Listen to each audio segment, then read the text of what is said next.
To recap, we know that an hour's trip through the radiation belts posed a severe threat to the Apollo astronauts, as would cosmic radiation and solar flares, minor or major. And we know from NOAA's CFI that major flares did indeed occur during the Apollo missions. And together, in spite of their differing proposals, John Malden, Gene Parker, Ernest Oppech, and Werner von Braun all proposed meters of shielding against the radiation, be it a thick outer hull of water or 6 feet below ground. So, what evidence do we have that men could indeed have lived to tell about their journeys?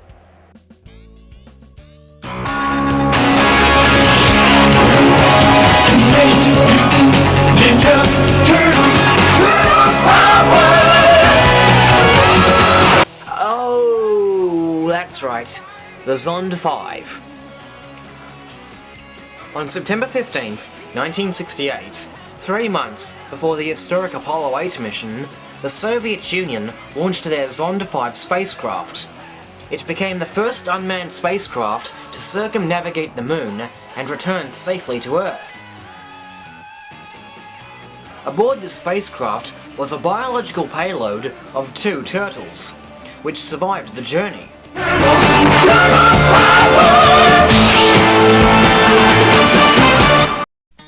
Propagandists praise this mission because they say the survival of these animals is proof that men can survive the journey. Jay Windley is by far the worst offender.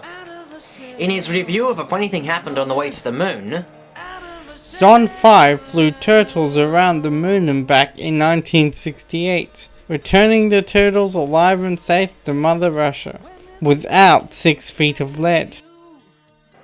And in his response to Wayne Green, on the Soviet side, Zond 5 flew various biological samples, plants and animals, through the Van Allen belts, around the moon, and back again to Earth.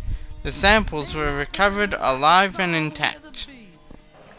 And finally, in his response to Dr. Neville Jones, and on the Russian side, Zond 5 sent a number of biological samples around the moon and back, including 2 turtles, and these specimens were recovered alive upon the return to Earth. Dr. Jones simply hasn't done his homework.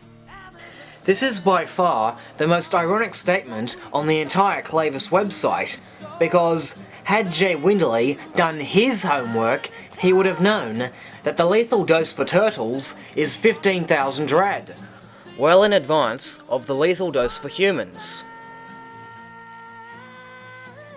I told this to Windley, who promptly told me, there were other specimens aboard Zond 5.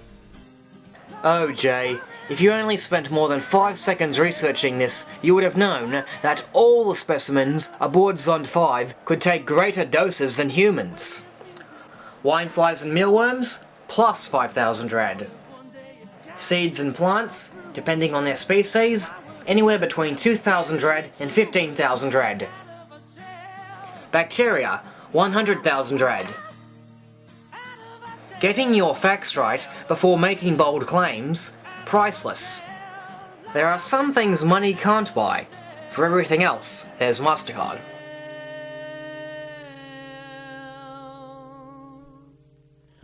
It seems that Ralph Rene apparently agrees with us when it comes to the immense radiation that insect life can take.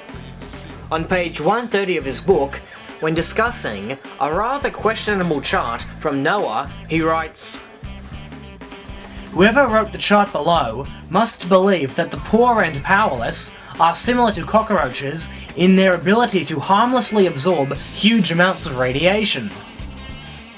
And later, on page 149 and 150, "At this exposure, they all should have died in space. These men are as radiation resistant as cockroaches." It is important to note that by his own admission, Windley has read Rene's book. Therefore, he is very aware of the high levels of radiation insect life forms can take. And yet, On May 7th, 2008, when discussing Zond 5, Jay Windley made probably the most ironic and dishonest statement in his entire life. Other specimens were also sent. The turtle is just the most famous. The point of the exercise was to determine biological survivability in space as a prelude to human exploration. That's not accomplished by sending very hardy species, but rather species whose susceptibility is commensurate to humans. But as we've just demonstrated, the respective life forms aboard Zond 5 can take doses between 2,000 rad and 100,000 rad. And what about humans? As John H. Walden tells us on page 226 of his book, death is likely after 500 rems in any short time.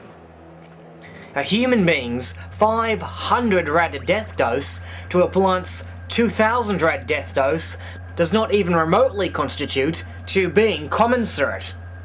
So, by Windley's own admission, the Zond 5 flight was an invalid experiment because all the specimens aboard were quite, as he put it, hardy. So how much radiation would have been absorbed on Zond 5? Well, let's find out. As Rene was able to establish, 616 flares occurred in September 1968, which gives us an average of 20.5 flares per day. Presuming that all these flares were brief and minor, this gives us a total of 85.4 rad per day.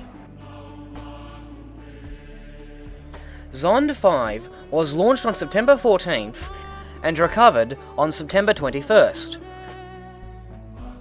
which gives us a total of 8 days in space, which would have resulted in 683.2 rad. Looking back to the CFI, we find that, unlike the Apollo missions, no major flares were recorded during this time. So this just leaves the radiation absorbed from their passages through the Van Allen belts.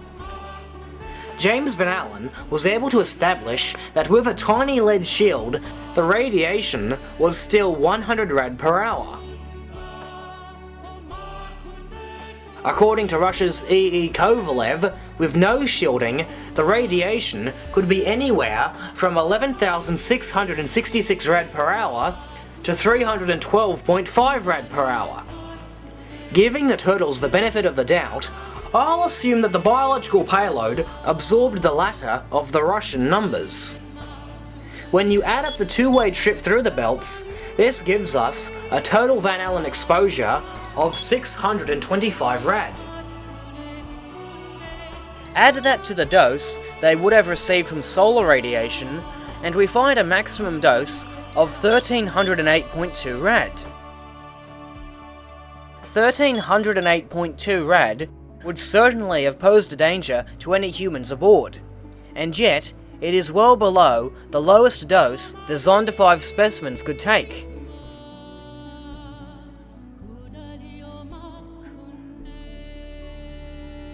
However, had this payload absorbed the higher 11,666 rad per hour dose rate that the Russians also established, the dose would indeed be lethal to humans and turtles.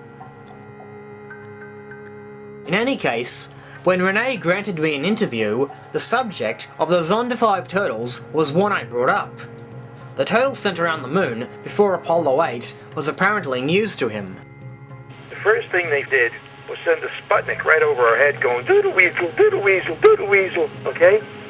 Now, do you really believe that if they had done this, that it wouldn't have made headlines all over the world? Tell them to show you one newspaper clipping from the time that says the Russians did that, because we were in a propaganda war with them. So you have no record of this? Hell no! Never even heard of this shit before. Oh. But if they did it, you know it would have been headlines in Russia. We circled the moon with a life form. Rene is quite right. When the Russians did something big, they were not afraid to boast about it. even if that huge milestone came near to disaster. So if they truly had sent turtles around the moon, it would have been the biggest thing since the first dog in orbit.